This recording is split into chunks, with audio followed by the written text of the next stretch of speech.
students, welcome to our today's lesson on water and hydrogen. We are going to begin with water. Welcome. Water is an oxide of hydrogen. That means that when hydrogen burns in oxygen, then water is formed. Physical properties of water.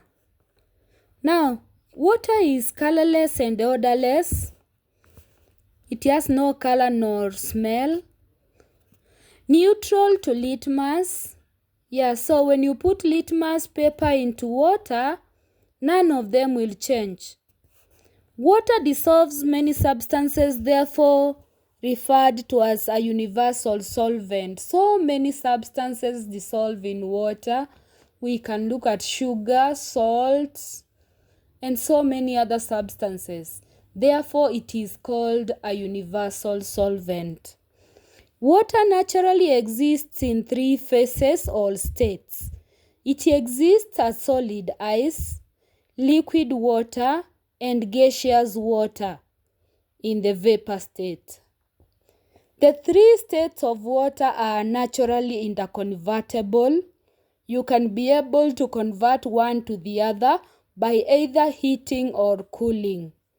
Then finally, the natural interconversion of the three states of water forms the water cycle. Sources of water. We have natural sources of water, which include rivers and lakes, rainwater, and oceans. Burning a candle. Candle wax is an hydrocarbon which contains carbon and hydrogen only. It burns in air to form carbon dioxide and water. Other forms of hydrocarbons include paraffin, petrol, and also diesel, among others. The diagram below shows the products formed when candle wax is burnt in air. Now, you see the products of the candle burning are directed through that funnel. Then the products reach the U-tube, whereby the U-tube has anhydrous copper 2 sulfate and anhydrous cobalt chloride paper. Then it proceeds to another U-tube which contains calcium hydroxide, which is lime water. So the observations from this setup are that the anhydrous copper 2 sulfate turns from white to blue, indicating the presence of water. The anhydrous cobalt 2 chloride paper changes from blue to pink, indicating the presence of water. Then the white precipitate observed in the lime water, which is calcium hydroxide, indicates the presence of carbon dioxide gas. Chemical properties of water. Number 1. Reaction of water with metals. Metals react with water to form metal hydroxide and hydrogen. Reactive metals like sodium, potassium react very vigorously with water, producing hydrogen gas. The equation is metal plus water, the arrow pointing to metal hydroxide plus hydrogen. Now, some observations noted when sodium metal is reacted with water include: it floats on the surface of water because it is less dense than water. It melts into a silvery ball as the reaction is highly exothermic. There is also effervescence due to production of hydrogen gas. The silvery ball darts on the surface of the water due to propulsion of the hydrogen gas. The hydrogen gas. It may burst into a yellow flame because a mixture of hydrogen and air bursts into a flame. The resulting solution turned red litmus blue because it is alkaline. The equation is sodium plus water giving sodium hydroxide plus hydrogen. Now another metal and the reaction with water is potassium. The same observations are observed when potassium is placed in water. The only difference is that potassium reacts more vigorously with water than sodium, and it may burst into a purple flame. The purple flame is as a result of hydrogen and air igniting, but the purple color is due to presence of potassium vapor. Potassium plus water to give us potassium hydroxide plus hydrogen. Now observation when calcium metal reacts with water is another section. Calcium is not as reactive as potassium or sodium, and so it is not stored under oil or paraffin.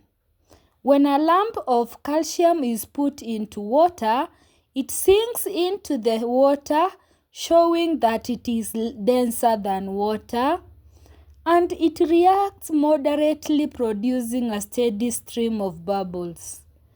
This results in a white suspension because calcium hydroxide formed is slightly soluble in water.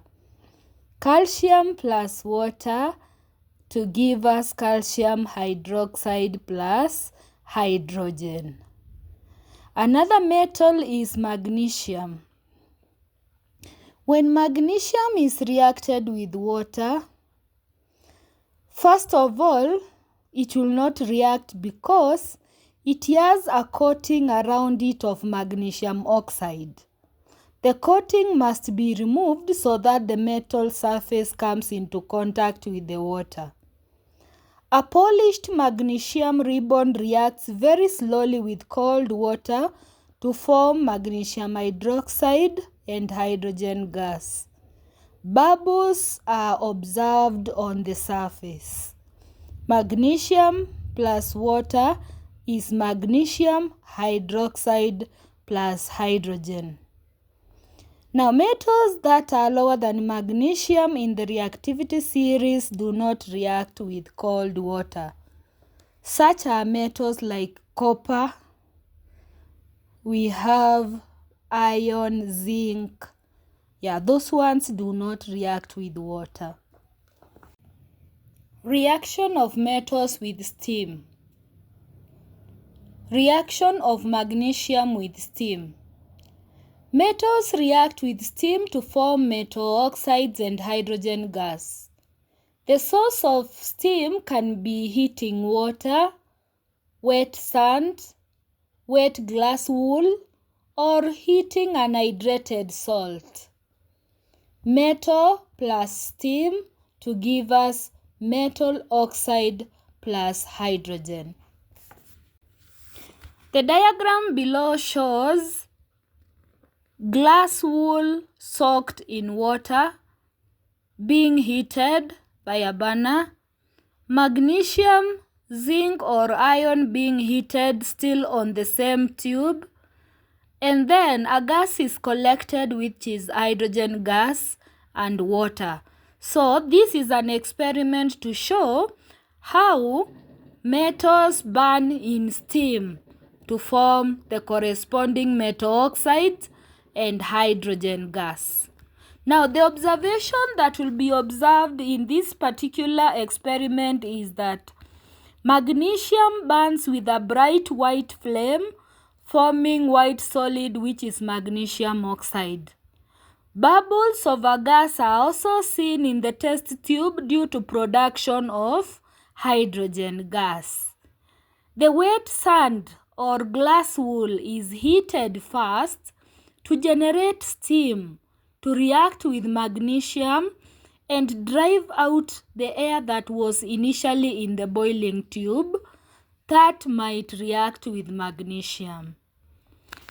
So magnesium plus steam, we get magnesium oxide plus hydrogen.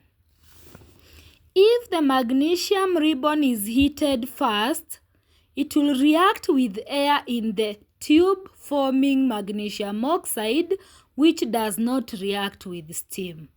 That is the reason why we heat the glass wool first before heating the magnesium first. Other metals like zinc, aluminium, lithium, and iron also react with steam to form the corresponding metal oxides and produce hydrogen gas. So aluminium plus steam is aluminium oxide plus hydrogen. Zinc plus steam is zinc oxide plus hydrogen. Iron plus steam is triion tetraoxide plus hydrogen. Something to be noted is that metals below lead in the reactivity series do not react with either steam nor water. Also, sodium, potassium, and calcium should not be reacted with steam as the reaction is very violent. That marks the end of our lesson. Let us stop at that and look forward for another interesting lesson in the next session. Thank you.